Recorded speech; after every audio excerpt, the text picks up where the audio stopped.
10년 동안 이런 적이 없었다고 해요. 빅테크 경영진들의 경고 괜찮을까? 한번 얘기해 보겠습니다. 금요일날 여러 이유로 또 장이 조금 출렁이긴 했는데 이 제목에도 주말간에 빅테크에 대한 나쁜 뉴스가 매일 쏟아져 나오고 있다 이러면서 우려가 끼고 있는데, 일단 머스크가 테슬라 CEO잖아요. 임원들에게, 직원들에게 보낸 메일 보니까 일단 1번 경기가 매우 안 좋다, 2번 그러니까 이제 신규 채용 중단 혹은 10% 감원이 필요할 것 같다라고 보내니까 이제 시장이 화들짝 놀란 거죠. 뭐야, 야 테슬라 정도 되는 기업이 지금 이런다고? 라고 하니까 이제 여러 가지 이유들 핑계 삼아서 무려 주가가 9%대 급락을 했습니다.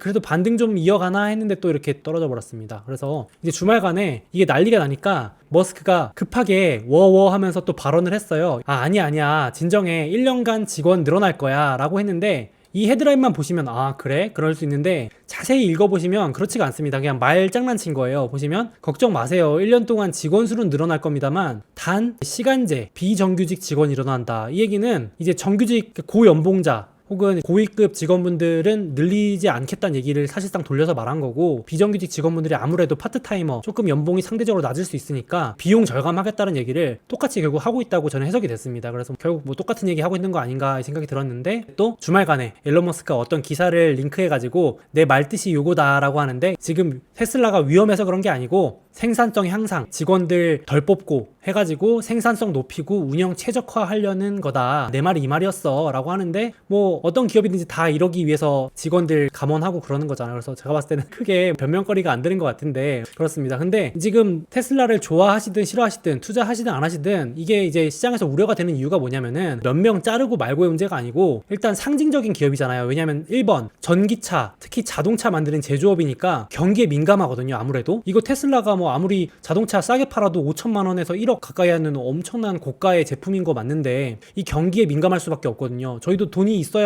테슬라 자동차 한 대 사볼까 말까 하잖아요. 그래서 경기에 민감한 제조업이면서도 특히나 대표 고성장 기업이잖아요. 성장주의 대표격인 상징적인 기업이 이 기업조차도 뭔가 경기가 안 좋아진다는 신호를 보내는 건가 하는 우려가 끼고 있는 겁니다. 그러니까 뭐 직원이 늘어나고 줄어드는 그런 단순한 숫자 싸움이 아니라 성장주의 상징이었던 기업조차 지금 흔들리는 거 아닌가 라는 우려가 저는 본질적인 거라고 보는데, 여기 보시면 테슬라가 당연히 기업 실적이 좋아지고 증가하면서 직원 숫자도 보신 것처럼 급성장했습니다. 작년 기준 10만 명을 돌파했어요. 거의 9만 9천 명, 10만 명 되는데 엄청난 성장세죠. 2021년에만 직원 수가 40% 증가할 정도입니다. 폭발적인 성장과 폭발적인 채용이 된 거죠. 근데 이제 이렇게 더 가야 되는데 직원 수를 동결한다는 것만으로도, 성장주는 원래 성장이 꺾이면 주가가 막 급락하기도 하고 그러잖아요. 그러니까 그게 이제 또 직원 수에서 나올 수 있으니까 뭔가 문제가 있는 거 아니야? 라는 지금 우려들이 나오고 있는 겁니다. 그래서 이 얘기 나오기 전에, 불과 며칠 전에 임원진한테도 전원 출근해라 그랬죠. 재택근무 하지 말고 전원 출근하세요, 임원분들한테. 싫으면 회사 떠나라. 이거 보면서 처음에는 별 생각 안 했거든요. 그냥 일론 머스크 스타일인가 보다 그랬는데, 사람들이 해석하기로는 비용 절감하려고, 비용 타이트하게 관리하려고 재택근무 이런 거 할 사람들을 그냥 자기 방침 안 따르는 사람 다 내보내고 확실하게 본사 출근하는 사람들만 이제 하려고 하는 거 아니냐, 이런 얘기가 이제 뒤늦게 나오고 있습니다. 그래서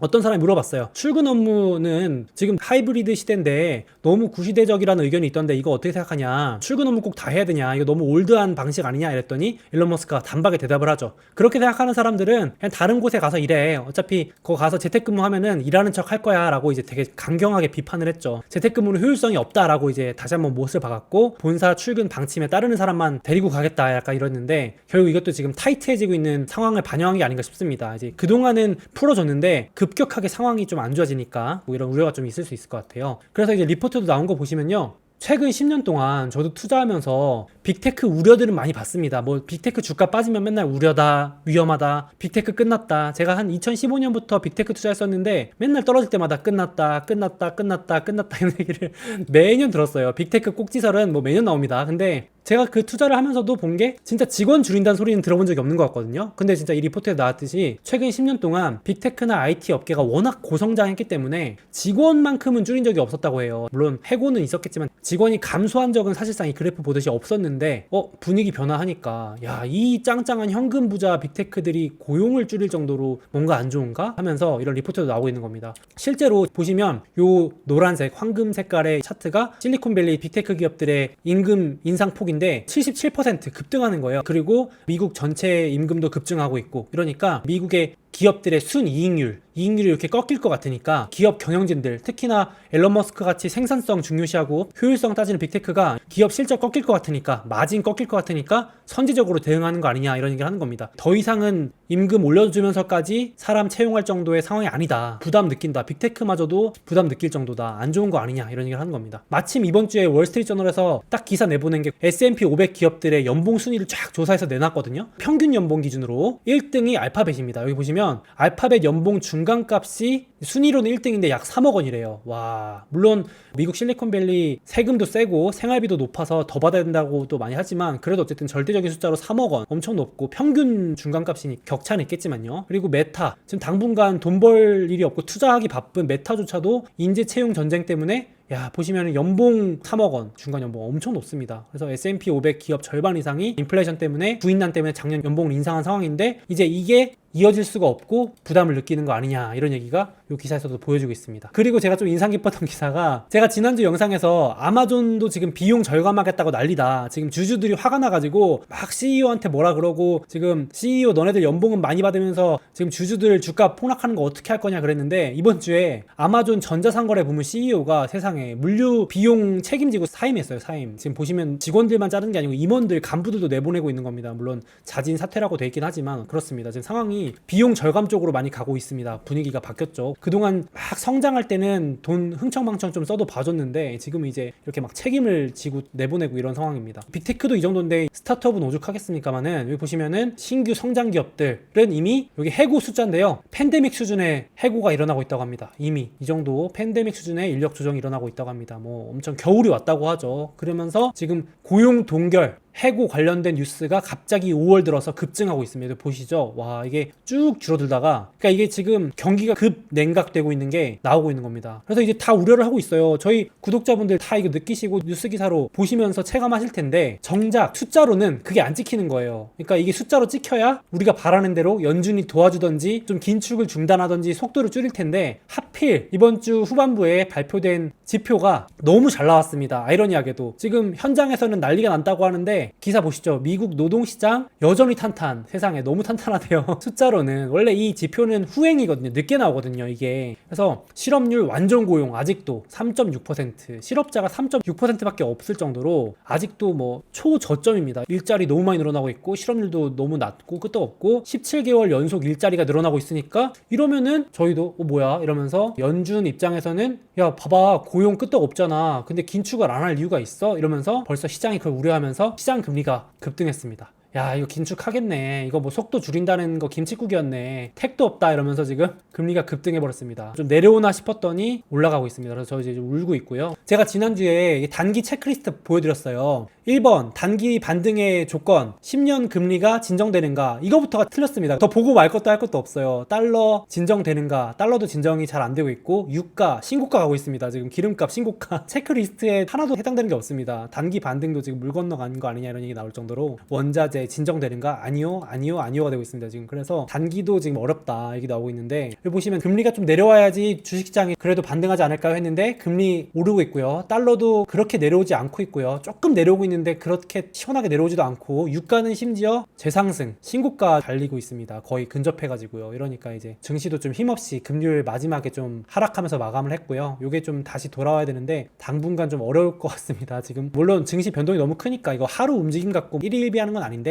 요 체크리스트는 같이 보면서 단기 대응하시면 좋을 것 같고 그 다음에 중장기로도 요거 있잖아요. 여기 오른쪽에 체크리스트 보여드렸는데 이건 단기면 장기로 결국은 연준이 지금 긴축 속도를 좀 줄인다거나 아니면 뭔가 기업 실적이 확실히 좋아지거나 뭔가 바닥을 쳤거나 이런 게 보여줘야 되는데 이번 주 정리해드리면 연준에서 2인자 브레이너드 이사가 평소에 비둘기파 강경하지 않은 파로 유명한 사람인데 이분 인터뷰를 제가 라이브로 쭉 봤어요. 한 10분 정도 진행을 했는데 역시 같은 말만 반복하는 겁니다. 긴축 속도 줄일 생각 없다. 지금 줄일 이유가 없다. 재확인했습니다. 1순위 인플레 잡을 거다. 그리고 지금 조금 꺾이는 거 그 정도 갖고 택도 없다. 인플레 계속 꺾이는지 볼 거다. 그리고 데이터상 앞에도 보여드렸지만 고용지표 보시면 너무 탄탄하잖아요. 지금 뭐 기업 경영진들이 힘들다 해도 연준은 끄떡 없습니다. 눈 깜짝할 이유가 없습니다. 그래서 데이터상 미국 경제 탄탄하다 이렇게 말해버리니까 지금 일말의 기대가 없죠. 돌아설 기대가 당분간 보이지 않고 있습니다. 추가로 인터뷰 질문자가 이제 6월부터 금리 인상에다가 더해서 양적 긴축이라는 걸 하는데 QT라고 하죠. 양적 긴축. 이제 연준이 가지고 있는 수많은 자산을 사실상 내놓는 효과를 보이면서 유동성 더 줄일 것 같은데 이거 어떠냐 그랬더니 자기도 잘 모르겠대요. 정확히 측정이 어렵대요. 알면서 말을 안 하는 건지 진짜 모르는 건지 모르겠지만 어쨌든 말을 아꼈어요. 그러니까 외신에서 뭐라 그러냐면은 비판을 하는 거죠. 연준이 무려 8.9조 달러짜리 실험을 시작했다. 이제 안 겪어본 길을 가는 겁니다. 이 정도 규모는 연준도 해본 적이 없기 때문에 엄청난 양, 이게 원화로 치면은 9천조 원 정도 될 거예요. 엄청난, 거의 1경에 달하는 돈을 물론 다 줄이는 거 아니지만 이 정도 규모는 처음이기 때문에 실험이라고 표현하고 있는 겁니다. 그러니까 어떤 금융시장의 변동을 가져올지 본인들도 확답을 하기 어려운 거예요. 말을 아끼고 있습니다. 그러니까 이제 이렇게 연준 자산이 마이너스 이제 줄어드는 게 6월부터 시작됐습니다. 이제 불확실성을 싫어하니까요, 주식시장은. 그래서 조금 유의를 해야 될 것 같고요. 오죽하면 주식시장에도 이러는 거예요. 주식시장 반등만 해도 파월 머리가 아프다. 여기 슈퍼파월인데요. 연준 의장 지금 두통 온 거 보이시죠? 두통. 안 그래도 골치 아파 죽겠는데 지금 이게 아이러니하게도 주식이 올라버리면 또 기껏 인플레 투자 심리 꺾어놨는데 주식시장 반등해서 우리가 다 같이 또 가자, 역시 미국 주식 나스닥 3배짜리 가자 하면은 또 이제 연준 입장에서는 아이고 머리야 이러면서 오르면 또 때려 잡아야 되니까 딜레마에 빠져가지고 그 쉽지 않다. 지금 연준은 우리를 도와줄 이유가 없다. 내심 주식이 빠지길 바라고 있다라고 하는 기사의 제목을 가져왔습니다. 그래서 연준도 안 도와준다 그러고 이번 주엔 또 재무부 장관의 역할도 크거든요. 지난번 사이클 2018년 긴축 때도 트럼프 전 대통령, 연준 의장, 재무부 장관 3명이 나와가지고 증시 돈 풀겠다 해가지고 살렸거든요. 긴급 자금 살포 이런 거 해가지고. 재무부 장관, 옐런 재무부 장관이 불확실성을 꺼트려줘야 되는데 오히려 지금 이번 주에 내가 틀렸다 이제 와서 이제 발언하니까 시장이 더 불안해하는 거예요. 제가 사실 인플레이션 위험을 좀 과소평가한 것 같습니다, 이번 주에. 왜냐면 작년 7월 불과 1년 전까지만 해도요, 재무부 장관이 물론 연준 의장도 그랬지만 다 그랬지만은 불과 작년까지 딱 여기 써 있어요. 인플레이션은 확실히 내가 통제할 수 있다고 강조드리고 싶네요. 걱정하지 마세요라고 했던 사람인데 1년 만에 말을 싹 바꿔버렸어요. 이미 늦어버렸죠. 그러니까 이런 이제 비평, 논평까지 나오는 게 이미 늦었다. 이게 참 그림을 냉정하게 그렸는데 소방관 옷을 입고 있어요. 근데 도끼를 들고 있습니다. 도끼. 인플레이션 때문에 지금 집이 다 불탔는데 아이고 내가 틀렸습니다. 앞으로 잘 해볼게요 했는데 이미 불타서 늦었고 지금 불 끄러 소방 호스를 들고 와야 되는데 도끼를 들고 오고 있어요. 대책이 틀렸다는 거죠. 지금 뭔가 해보려고 하는데 도끼를 들고 와서 뭔가를 불난 집에 해본다고 지금. 거기에 이번 주에 긴급하게 바이든 대통령이 세상에 연준 의장을 불렀죠. 사무실로 불렀습니다. 저는 참 이게 웃겼던 게요, 바이든 대통령이 연준 의장한테 간섭 안 한다 그랬거든요. 원래 바이든 행정부가 이 연준의 독립기관을 간섭 안 하는 게 원칙이잖아요. 사실상 원칙인데 말로는 간섭 안 할게요 해놓고 사무실까지 불러가지고 저는 좀 보면서 웃겼어요. 간섭 안 할 건데 알아서 잘해달라, 물가 잡아달라. 이게 제가 회사 생활을 해봤는데 부장님이 불러가지고 내가 너 딱히 뭐라고 안 할 건데 일 잘 해라 이거 자체가 간섭 아닌가 싶은데 잘 모르겠습니다만은 여기 연준 의장 표정도 안 좋고 재무부 장관도 지금 딴 데 보고 있습니다. 지금 할 말이 없는 거죠. 그래서 이제 혹자는 이번에 기사 보니까 슬슬 바이든 대통령이 이게 책임을 연준한테 돌리려고 하는 거다, 약간 이런 얘기까지 나오더라고요. 지금 분위기가 안 좋으니까. 올해 11월에 중간 선거가 있는데 푸틴 탓 넘어서 연준 탓하려고 하는 거 아니냐 이런 얘기가 나오는 거예요. 그래서 이제 이번 주 기준으로는 바이든 지지율이 36%까지 빠졌습니다. 당연히 원인은 휘발유 값입니다. 지금 미국의 물가 인플레인데 지금 휘발유 값이 폭등하니까요, 여기 자동차 휘발유 주입구에 자물쇠를 잠근 겁니다. 휘발유 훔쳐가니까 자동차에 자물쇠를 걸 수는 없으니까 이 휘발유 주입구, 여기 연료 주입구에 자물쇠 걸어놨어요. 비싸니까. 이게 이제 웃지 못할 얘기입니다. 지금 미국 계신 분들은 난리라고 하던데요. 되게 기름값이 오르니까, 지지율 추락하니까. 그러니까 지금 인플레를 못 잡고 있으니까 지금 민심도 안 좋고 난리 나니까 이제 연준 의장 부르고 하는데 딱히 뾰족한 방법이 없죠 지금. 그러니까 이제 심기도 안 좋은데 주말간에 이제 바이든 대통령이 우리 일자리 끝내준다, 걱정 없다 발언하던 찰나에 기자가 질문을 합니다. 머스크가 어제 경제 심각하다, 슈퍼 배드, 아주 안 좋다 그러니까 이제 표정이 웃다가 여기 싹 표정이 굳으면서 달나라 여행이나 잘하라 이러면서 약간 둘이 사이가 안 좋거든요. 세상에 대통령하고 싸우는 기업인이 있다? 참 보면서 웃긴데 둘이 서로 완전 대놓고 싸우죠 지금. 머스크는 바이든 때문이다라고 간접적으로 말하고 있는 거고 정치적으로 해결해야지 지금 연준이 해결할 수 있는 게 아닌데, 근데 바이든은 계속 고용 끄떡없어요, 경제 좋아요라고만 하니까 서로 지금 이제 심기가 으르렁 하고 있는 게 느껴집니다. 저 개인적으로는 이런 상황이고요. 거기에 이제 월가에서도 지금 불확실성을 일부러 부추기고 있어요. 사실은 오를 땐 더 오른다는 말, 떨어질 땐 더 떨어진다고 항상 그런 얘기를 하는데, 아니 지난 주말에도요 JP모건의 CEO 이자 월가 황제라 불리는 다이먼이 경제 먹구름 잠깐 올 거지만 금방 지나간다, 경기 튼튼하다, 끄떡없다라고 그랬거든요. 지난주에 분명히 기억해요 저도. 근데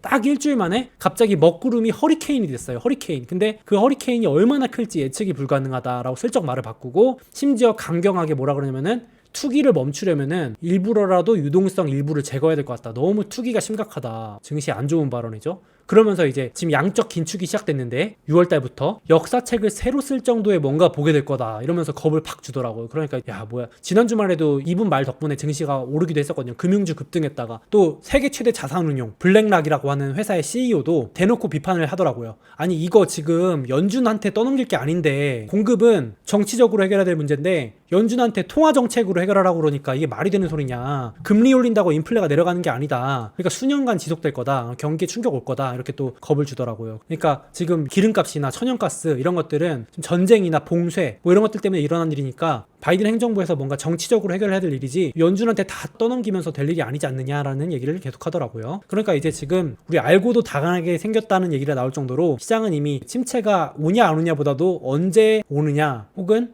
얼마나 크게 오느냐 정도까지도 이제 넘어갔죠. 그래서 뭐 연준 2인자도 모른다 그러고 연준 의장도 모른다 그러고 월가도 역사책 새로 쓸 정도의 파급 효과라서 모른다 그러고 있으니까 그 불확실성 때문에 주식시장은 불확실성을 싫어하는데 지금 그런 상황입니다. 그래서 이 그림도 제가 계속 보여드리지만 파란색, 진한 파란색이 중앙은행의 유동성이고요. 중앙은행의 유동성이 늘어나는 동안에는 빅테크 주식들 시총도 늘어나는 게 유리한 편이고, 아무래도 돈 줄인다고 하니까 같이 출렁출렁하는 편입니다. 꼭 유동성이 줄어든다고 증시가 하락하는 건 아닌데요. 과거에도 금리 인상 긴축할 때 증시 올랐던 적은 많은데 아무래도 좋지는 않다. 이 정도는 계속 제가 말씀을 드릴 것 같아요. 저도 이제 그 감안을 하고 있어야 될 것 같고요. 그래서 단기 이슈도 안 좋고 중장기 대응 체크로도 연준도 지금 도저히 도와줄 생각이 없어 보이고, 기업 실적들도 제가 다음 영상에서 보여드릴 거지만 지금 계속 우려들이 현장에 나오고 있잖아요. 머스크도 걱정된다 이러고 있고 하니까 조금 리스크 관리는 하면서 해야 될 것 같아요. 그래서 저도 섣불리 매매는 좀 안 하고 있는데 단기로는 좀 여전히 변동성 계속될 것 같습니다. 그래서 인플레 잡혀야지 뭐 긴축이 진정되고 할 텐데, 조금 더 얘기해보자면은 아까 블랙락 CEO나 월가에서 경고했듯이 월가에서는 이제 바이든 행정부가 정치적으로 좀 해결을 해줘야 되는 거 아니냐라는 얘기를 하는 거예요. 예를 들면은 유가 잡으려면은 보다 공격적으로 사우디 이런 데 가가지고 협상해서 유가를 안정시켜야 된다 하는데, 지금 이제 바이든도 방문하기는 좀 눈치 보이는 거예요. 지금 7월 달에 갈 거라는 기대감이 있거든요. 이제 여기 증시의 기대감으로 하나 작동할 수 있는데요. 이쪽 사우디 가가지고 기름 좀 팍팍 늘려줘 하면 유가가 좀 안정될 수 있잖아요. 근데 이제 지금 둘이 사이가 안 좋거든요. 바이든이 심지어 사우디를 왕따를 만들겠다고까지 했었기 때문에 과거에. 근데 이제 말을 슬쩍 바꿨죠. 사우디 갈까? 한번 가볼까? 이러면서 그 갈 거라는 기대감이 점점 불면서 증시가 좀 좋을 수도 있긴 한데, 어느 정도로 사이가 안 좋냐면요. 사우디 통치자인 이 빈살만 왕세자가 바이든 전화는 안 받고 러시아 대통령인 푸틴과 통화할 정도로 지금 둘이 사이가 안 좋습니다. 바이든이 2018년부터 사우디 왕세자를 엄청나게 공격하면서 인권 침해자다 이러면서 그랬는데 지금 앙숙이 됐는데, 지금 바이든이 가서 붙잡고 도와달라고 해야 될 판이 됐습니다. 그 오죽하면 이런 말까지 나온대요. 빈살만 왕세자가 바이든 대통령이 직접 와서 부탁해보면 생각은 해볼게요 라고 말했다는 그런 썰까지 있는데, 지금 그 정도로 지금 바이든 대통령 쪽이 불리한 상황인 것 같습니다. 그래서 유가가 잡혀야 긴축 속도가 좀 늦어질까 말까 할 텐데 지금 이게 안 되면 뭐 답이 없을 것 같습니다. 지금 기름값이 계속 올라가고 있고요. 오죽하면 주말에 쉐브론 CEO가 미국에서 지금 행정부가 정책을 바꾸지 않은 이상은 기름 짓는 공장이 새로 건설될 일이 없다. 향후 10년 동안도 기름 파는 정유 공장 새로 지을 일이 없어. 행정부에서 도와주지 않기 때문에 지금 바이든 행정부 기조에서는 내가 뭐 정유 기업들이 할 수 있는 게 없다. 이러면서 유가가 내려가기 힘들다라는 얘기를 CEO까지 또 주말에 하더라고요. 그래서 참 엎친 데 덮친 격입니다. 이러면 긴축이 늦어질 수가 없는데요. 그렇죠? 그리고 저는 좀 걱정되는 게, 아직 그렇게까지 막 증시에 영향 안 끼치는 거 하나가 이게 식량난이잖아요. 식량 대란이 보통 6개월 정도 후행한대요. 지금 우리가 에너지 대란 났잖아요. 그 다음에 이제 앞으로 한 6개월 정도 있으면 우리 식탁 물가에 영향을 끼친대요. 3개월에서 6개월 정도 뒤에. 그러니까 저희 물가도 이제 막 올라갈 수도 있어요. 저희도 식량 수입하는 나라니까. 근데 이제 이거 갖고 슬슬 푸틴도 이제는 에너지 지났으니까 식량 갖고 이제 협상하는 거죠. 주말에도 푸틴이 슬슬 특별히 우크라이나가 조건을 받아들여주면은 곡물 수출 허용해줄게 이러면서 식량 자원화, 이제 자원 무기화까지 했습니다. 그러니까 아주 협상을 하는 거죠. 가진 거 갖고. 여태까지는 천연가스 갖고 협상했는데 그거 정리 슬슬 되니까 이제는 식량 갖고 한번 해보자 이러면서 뭐 우크라이나가 막 몇 가지 되게 까다로운 조건이더라고요. 그런 거 하면은 특별히 이제 자기를 통해서 수출, 전 세계로 수출하게 해줄게 했는데, 이거 뭐 자기네들이 자원 가지고 놀겠다라는 거니까 이것도 참 쉽지 않아 보입니다. 이게 들어주기도 곤란하고요. 이런 우려 때문에 지금 식량 지수는 여전히 내려올 생각을 안 하고 있습니다. 이게 뭐 내려와야 인플레 잡히나 마나 할 텐데 연쇄적으로 다 영향을 미치는 것 같습니다. 그러니까 이제 유가나 원자재 경제가 진정돼야 금리도 내려오고 달러도 내려오고 연준 긴축도 좀 덜하고 할 텐데 기업 실적도 좋아지고 할 텐데 여기서부터가 지금 막혀 있어서 좀 그렇습니다. 저는 좀 그렇게 해석이 됩니다. 지금까지는 그렇습니다. 좀 급반전되는 신호가 나오기 전까지는 계속 이렇게 왔다리 갔다리 할 것 같습니다. 조금 요거 체크리스트 같이 보시면서 충동 매매를 줄이는 쪽으로 하면 어떨까 싶고요. 캘린더 정리해드리겠습니다. 원래 같았으면은 6월 6일 애플 세계 최대 개발자 회의 행사가 열리는데 요때 원래는 막 신제품도 공개하고 메타버스 제품도 공개하고 막 이럴 거라는 기대감이 있었는데 지금 뭐 워낙 기존 제품도 만들기가 어려운 공급망 대란인데요. 뭐 그러니까 이제 기대가 많이 죽어 있고요. 그래도 혹시 또 뭐 발표할지 모르니까 애플이나 IT 주식들, 반도체 주식들 호재가 있을 수도 있겠고, 그리고 역시나 물가, 5월 물가 이게 꺾여야겠죠. 연준에서 몇 달 동안 인플레가 좀 잡혀야 된다고 했으니까 소비자 물가 지수, 그리고 뭐니 해도 6월 중순 14, 15일에 있는 회의, 여기서 빅스텝 하니까요. 요게 이제 이슈인 것 같습니다. 이게 지금 계속 올해는 이렇게 진행될 것 같아요. 그렇죠? 매달 물가 보고 연준 회의 보고 기대하고 실망하고 이러면서 오르락 내리락 좀 당분간은 그럴 것 같습니다. 그리고 아마존 6월 6일부터 주식 분할된 가격으로 거래됩니다. 엄청 싸게 거래되겠네요. 20대 1로 거래되니까 한 주에 100불 안 되나요? 아마 그럴 겁니다. 100불 정도 거래되고 그럴 겁니다. 예, 그렇게 되고 6월 20일 날 휴장 있고요. 캘린더는 참고하시면 좋을 것 같고요. 그리고 지금 주요 성장주들도 오르락 내리락 하고 있습니다. 애플 마소 20%대, 알파벳도 20%대, 아마존 30%대, 테슬라, 페북, 엔비디아는 거의 반토막 수준입니다. 이렇게 되어 있고요. 오르락내리락 하고 있는 것 같습니다. 이 맵은 공유 드릴게요. 참고하시라 넣어놨습니다. 고점 대비 하락률, 우량주 맵, 리오프닝 맵, 인플레 맵, 유가 원자재 신고가 찍는 말도 안 되는 장이 이뤄지고 있습니다. 지금 인플레 잡혀야 되는데 잡히기는 그냥 더 올라가면 이게 소비자 물가 내려가는 거 맞는지 모르겠습니다. 걱정되는 부분이긴 합니다. 조금 염두에 두고 같이 리스크 관리하면서 투자를 하셔야 될 것 같습니다.